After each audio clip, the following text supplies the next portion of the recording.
Welcome to the Be in the Know podcast. This is episode number 2. This is brought to you by Stiles Financial Services. And the Be in the Know podcast is really about tackling your finance, life, and reaching your goals. So we get a lot of different kind of subjects. And this week, we've got in studio Cyrus Simmonds. He's the Associate Financial Planner here. And he's got a really interesting story. So I don't know if you've heard from the latest financial flash video that we did. He talked about growing up in Liberia. And we kind of hinted at there's going to be a longer format, and this is it.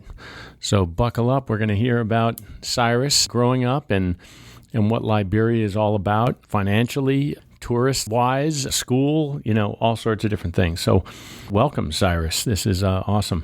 Thank you, Glenn. Thank you. It's good to be here. All right. Well, why don't you start off by taking us through what it was like growing up there? We kind of hinted at that in the financial flash. Mm-hmm. So this would be an awesome jumping point to there. Yeah, definitely. Like I said in the financial flash, Liberia is a small African country on the west coast of Africa, and we have a population of 5.5 million people, really small country, and it's about 43,000 square miles, which is about half the size of Minnesota, basically. And growing up in Liberia was fun. Growing up as a child in Liberia was definitely fun. It's a different dynamic from here in the U.S. and different in a way. And I'll explain this a little bit. You make it seem like it's just marginally different. No, it's a lot different. Yeah, the upbringing in Liberia is a lot different, and I say different in a way such that growing up in Liberia is just you go to school in the morning, you get back home probably around 12, 1, maybe 2 in the afternoon. You get home and you're just hanging out in the community with your friends, your cousins, playing soccer, playing sports. And most communities are tight-knit, and which I find it's a little different from here in the U.S. where you have more people are reserved into themselves and stuff as compared to back in Liberia where kids are just out and about all around the community playing, and your neighbors serve as kind of like deputies to your parents, and whenever they're gone, they're going to keep each other kids in line. Yeah, it's like growing up in the 70s. Yeah, definitely. But yeah, we grew up in middle income family. Both our parents had jobs, which is like super rare in Liberia. Typically, you have families. One of the parents will work and the other stay at home. But both our parents had work, and we went to Catholic schools for the most part. I mean, for our entire childhood, and yeah. I mean, so you moved here. So you went through secondary school and everything, and then yes, and you moved here after you graduated. Actually, after your brother graduated. Yes, because I graduated in 2008. I graduated from high school in 2008, and my brother graduated, I believe, in 2010, and toward the middle of the year in 2010, and we left. We got to the U.S. at the end of 2010, basically in December. So. The goal for my dad was for us to go to college over here in the U.S. So I graduated, did a little bit of college in Liberia. I believe I was a sophomore when I got here, but none of my credits got accepted. So I had to start from scratch, basically. But yeah. What were you studying there? You were in finance? I was in accounting, which is similar, and it was mostly influenced by my cousins and my mom, of course, did both in the financial area. My dad wasn't. My dad worked in a lot of different areas in Liberia. He worked in different sectors for the government. Early in his career, he was even a special assistant to, I believe, a representative or senator in the legislature. And yeah, I remember the last job he had before leaving Liberia was he worked in immigration, and he worked at the border between Guinea and Liberia. So, all right, so you came here and you attended St. Cloud. Yes, came in in the winter of 2010, and by the fall of 2011, I was at St. Cloud State. I remember getting dropped off by my dad and my little brother, and stayed at St. Cloud State for the whole 4 years. And so you came from Liberia, Africa, and you got dropped off at St. Cloud State in the winter. In the middle of the winter. I remember I went to college with a guy from Puerto Rico, and he and I went to school in Ohio, so it wasn't nearly the same kind of thing. Yeah. But I mean, he didn't have a winter coat. He had no idea. He had never seen snow. It reminds me of when I got to the airport. I remember I brought a hoodie, and I had on a T-shirt, and I had a hoodie over my shoulder. So I thought the hoodie would have been enough. And it was really cold that winter. I remember vividly. And I got out of the airport walking because my dad parked in the parking garage. I walked into the garage, and he was like, "What are you doing?" I was like, "What's wrong?" He's like, "You got to wear your coat." And yeah, he didn't give you a heads up. No, it was extremely cold that winter. I had never felt anything cold like that before in my life. That's awesome. Yeah. All right, well, tell us a little bit about Liberia, right? So, we know kind of where it is. It's on the kind of bottom edge of that bump out, the west coast bump out of Africa. Mm-hmm. What kind of economy does it have? What kind of raw materials does it trade in? Well, Liberia is a heavily cash-based economy. It's agricultural, and at the end of 2023, the GDP was estimated at about $4 billion, and the country's staple, which is rice, raw materials, and other things we need to operate on a daily basis, is mostly imported. So Liberia is barely producing anything in country. Most of the raw materials are imported, even the staple.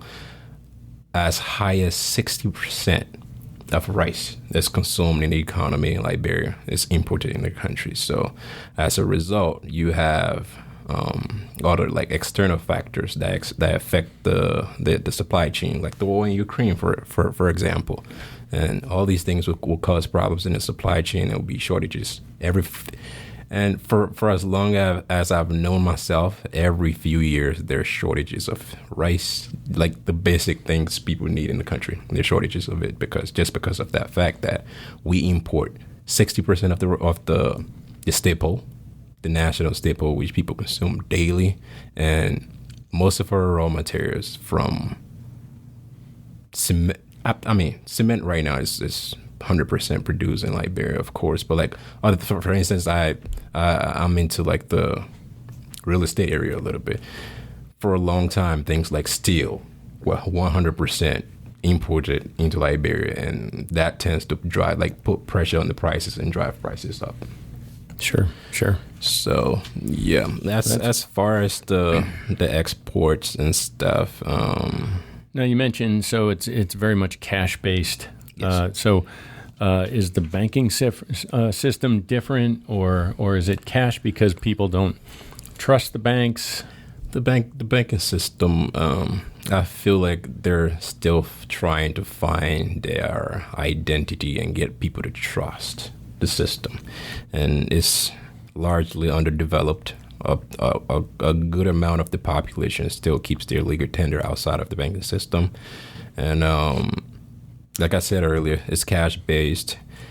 They're making efforts to move more toward digital currency, like the credit cards or debit cards, and a few. Not getting into crypto. No, not anytime soon. And a few of a little portion of retailers and stores. For instance, I buy a lot of building materials when I'm home, and you could use the credit cards in certain stores, in select stores, but not that many.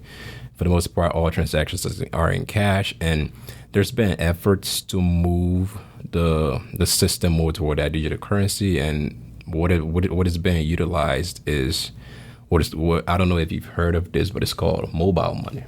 Okay, where basically the mobile operator, like the AT&T and the Verizons of the world, you basically have currency on your phone. that you can go to any like retailer or agent, and they have their unique code, their unique codes that you can use and purchase stuff without having actual cash, and all the transactions are being recorded via SMS text message. So it's an SMS based kind of a thing. It is. So it's not like if we're using a debit card that's tied to Apple Pay. No, that's definitely not what it's like. So I've used it a little bit while I was back home, and it's mostly sending money to people and have them go pick it up for me and stuff like that from my U.S. bank account. And it's everything is done on the mobile phone, basically. It's kind of like Apple Pay. Right.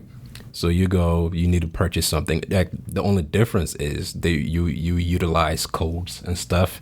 You have a certain amount of money on your mobile phone, and then you go to a retailer for instance, you wanted to purchase something, and they have their code. You enter the code, and the payments are made, and everything in the background, and kind of like Apple Pay, but using different technology. Basically. Is that an immediate deduction from your account, or? Because it sounds more manual. It is an immediate deduction from your account. As if every purchase you make, I believe you get a text message with your new account balance. So it's immediate. Okay, interesting. Yeah. So tell us a little more about the economy. So you said staples, a lot of stuff is brought in.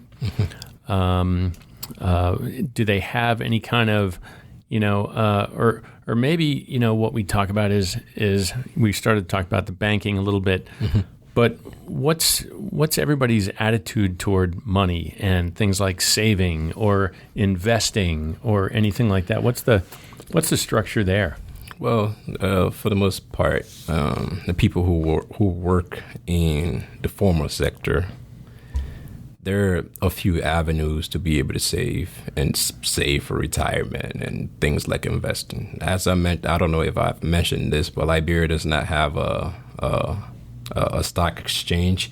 Other countries in the neighborhood, like in the region, have stock exchanges like Ghana and Nigeria and Ivory Coast, etc. And but the attitude towards saving, I don't think Liberians are great savers. That's just my perspective, and I feel like it comes from the background that the right tools aren't in place in order to entice people to save. Basically, the interest, even if you put your money in the bank, the interest rates that you're going to get from on your savings account is not a lot, and a lot more people, like I said earlier, a lot more people don't really trust the banking system like that yet. So they tend to keep a lot of their legal tender at home. But as far as like the attitude towards saving, I know how people in the public sector save for retirement is that the government has a pension scheme and a social security scheme, and active participants get deductions. Now, when you say scheme, it makes it seem like it's not so straightforward. No, it is straightforward. I would say a program, basically, and the deductions are made from active participants and saved for later in retirement. And one thing I've not really seen a lot of is in the private sector. I know Social Security deductions are made just like here in the U.S. from people in the private sector, but there's no tool in place. For instance, here we have a 401k. Right. Even in banks, I've not seen where like a teller who's working at the bank has a 401k where they could put away funds for their retirement and then maybe get a match from their employer. There's no such schemes, or not that I'm aware of, basically. And for the most part, people tend to kind of do it on their own. They're do-it-yourselfers when it comes to saving for retirement. Yeah, is that is part of that? I would assume tourism's a big part of their economy, right? Tourism, we want it to be a big part of the economy. It's still in the virgin stages, basically, and a lot of investment hasn't been made in the space. And the tourism sector is still, the tourism and the Ministry of Information, they're all lumped up into one ministry and stuff. They don't have like a specific body governing tourism and stuff. So there's still a lot of things they're figuring out. We have the location, we have the nice weather, but how to get people to Liberia and get people there in volume is what we're still trying to figure out, basically. Casinos. Yeah. I understand. Seems like people will travel across the country for a good casino. Yeah. So you were talking about, governments and stuff, and I don't know that you were alluding to trust or anything. It's more the systems in place. But when you were growing up, there was a lot of civil unrest, right? So if I just was doing a little bit of research, but you saw that there was quite a bit of unrest at the late 90s into the early 2000s, right? Because I think there were two revolutions kind of. The second one was hitting the capital, which is where you were. Yeah. So the Civil War basically went on for 14 years, on and off, but it went on for 14 years basically. It happened in two halves. The first portion of it it started in 1989. But when the Civil War started, I was barely even a year old. It's pretty much young. That was round one? Yes, basically the first half, and that lasted from 1989 on and off until around 1996. Then a new government was elected in 1997, and things were relatively peaceful for a couple of years. In 1999, another series of fightings broke out, and that went on from 1999 until 2003. And by the second half of that, I was pretty much around like 10, 11 years old. So old enough to really know what's going on around me and really remember things. So, pretty much in 2003, the war ended. Charles Taylor was taken out of Liberia and taken to the International Court to face to basically face the court there in The Hague and kind of like account for his crimes and stuff. And a transition of government was put in place in between 2003 and 2005. In 2005, the first female president in Africa was elected, Ellen Johnson Sirleaf, and it's pretty much been relatively peaceful ever since. But as far as like how the war affected me, my family, and the people around us, I feel like everybody had a different experience. For me, my parents did a pretty good job shooting us from all the atrocities of the war and stuff and keeping us away from all that stuff. So how dangerous was it? Was it, the violence and stuff aimed at the government, or did it spill out into the communities?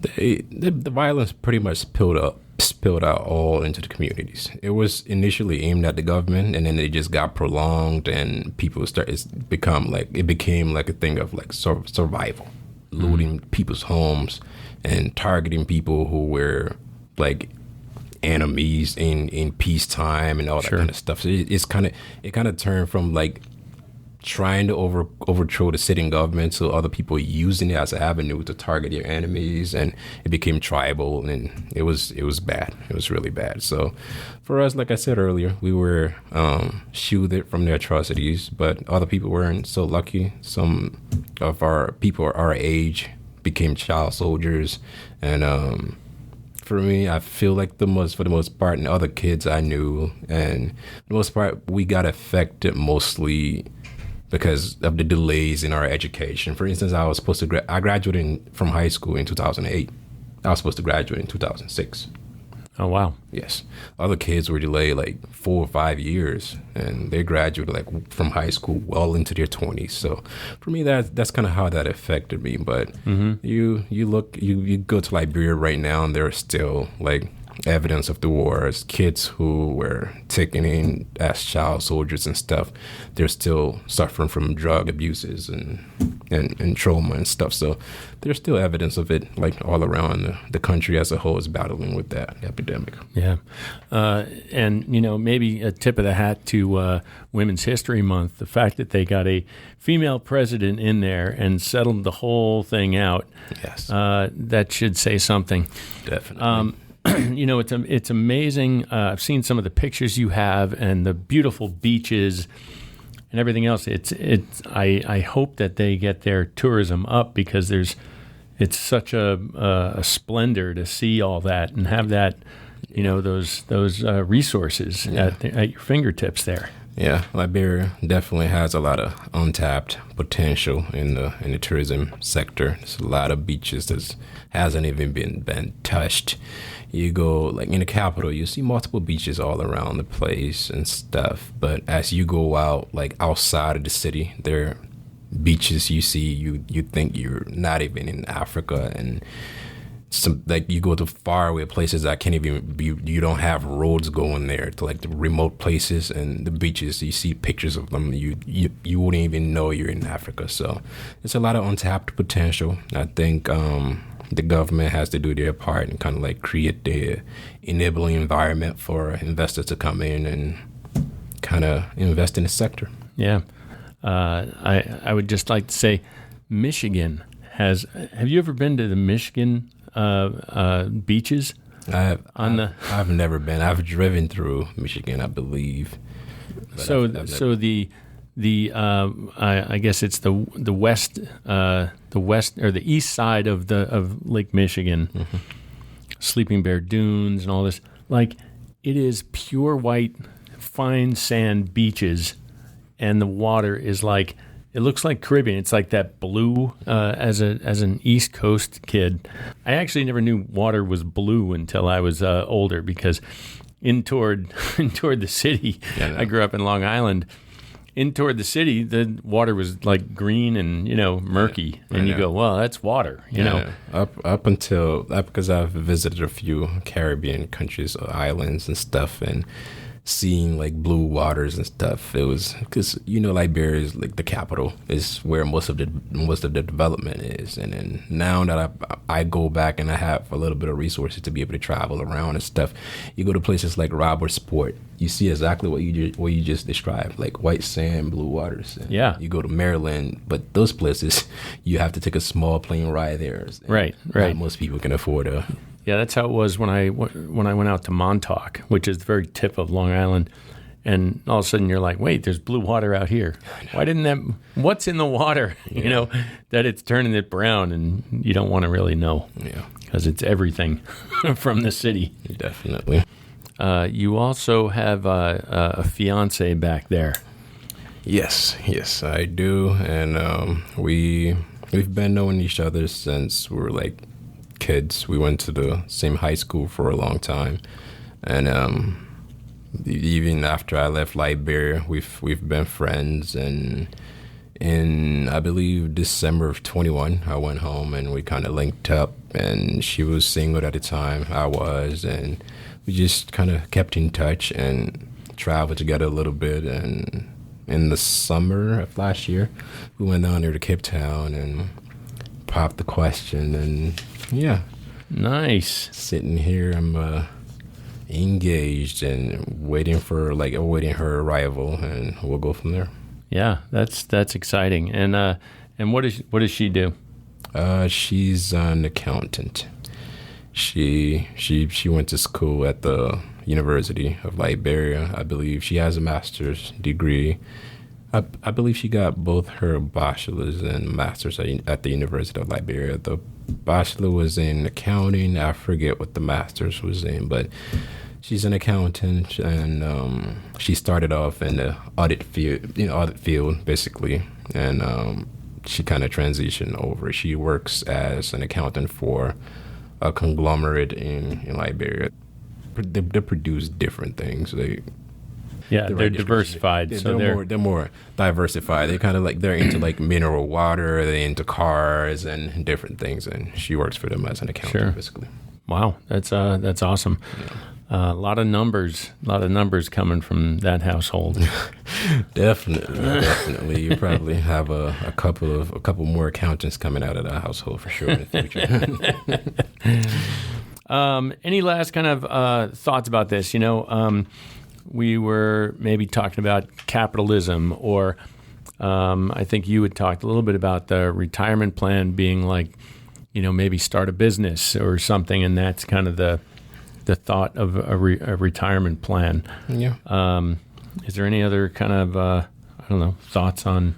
Well, with regards to capitalism, yes, Liberia, there is the economic and political system is about free market and private enterprise, and the price of goods and services are determined by competition in the free market. And like you also mentioned saving for retirement. Like I said, you have people in the public sector who have a social security program they can save to, and they also have a pension program they can save to via the Social Security Administration. And whereas in the private sector, there aren't a lot of private firms that have these programs in place for people to save. So they tend to, what they view as preparing for retirement is starting a small business, maybe providing services or trading in goods or whatever it is in order to be able to take care of their family when they no longer have jobs, basically. Now, why don't they promote that early? Starting, it seems like that would be something you'd get into early so that if it fails, you can recover. Yeah, definitely. But sadly, a lot of us Liberians, we don't think too far into the future. I'm beginning to think Liberia is a little more like Venice Beach, where you have this beautiful beach, and it's just, hey, whatever. I'll wake up, maybe I'll go to work, maybe I'll go down to the ocean. Yeah, it's exactly like that. You have people working in government that don't show up to work until 10, 11 o'clock in the morning. So. Liberia currently has like pretty high unemployment.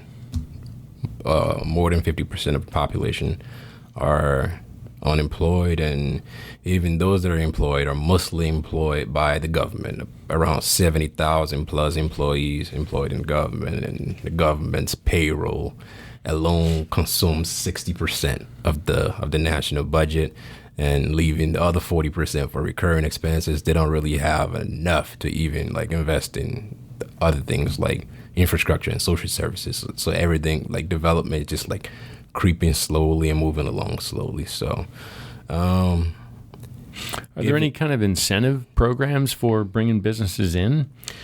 There's definitely an incentive program. You get, I believe, through the LRA, which is the Liberia Revenue Authority, you get tax breaks and stuff. And for instance, in rubber, it will interest you to know that Firestone, this headquartered in Nashville, Tennessee, they have the biggest rubber plantation in the world in Liberia. I did not know that. Yeah, they do. 2 hours, all of the tires we use here, the raw materials come from over there. 2 hours outside of the city is in a city called Harbel. 2 hours outside of the capital, less than 2 hours outside of the capital. Yeah, so they've been around Liberia since 1929. Wow. So there's definitely investment incentives for like foreign direct investment or bringing in investments of that size for sure.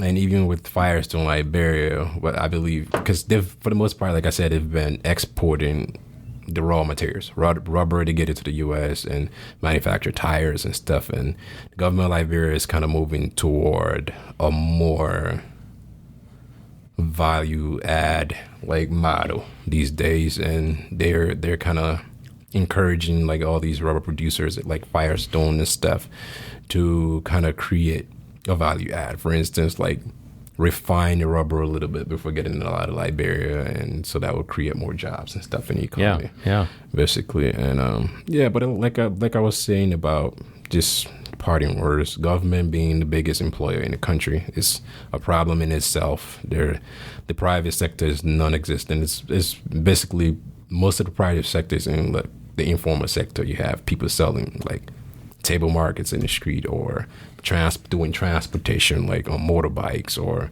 running taxis. It's most of the employment in the private sector is basically in the informal sector. So my goal as far as for Liberia is just for the country to kind of maintain the political stability, because that kind of brings about confidence in the economy. And when there's investor confidence, of course, you have a lot more foreign direct investment, like that of like the Firestones of the world, and maybe a car manufacturer, or you know what I mean, just to be able to attract these investments that will kind of provide jobs for the locals and to be able to take care of themselves and their family, basically. Yeah. All right. Well, thank you for sharing this unique experience with us. And that should wrap it up for the Be in the Know podcast, brought to you by Stiles Financial Services. Subscribe, and let's keep this going. All right. Sounds good. Thanks for having me. All right. Thanks. Stiles Financial Services is an SEC fee-only RIA in Minnesota. Information presented is for educational purposes only. No listener should assume that any discussion or information presented serves as the receipt of or the substitute for personalized advice from Stiles Financial or any other investment professional, and is not intended as an offer of solicitation for the sale or purchase of any specific securities, investments, or investment strategies. Stiles Financial Services is not a law firm or accounting firm, and no portion of this program should be interpreted as legal, accounting, or tax advice. Information expressed does not take into account your specific situation or objectives, and is not intended as recommendations appropriate for any individual. Listeners are encouraged to seek advice from a qualified tax, legal, or investment advisor to determine whether any information presented may be suitable for their specific needs.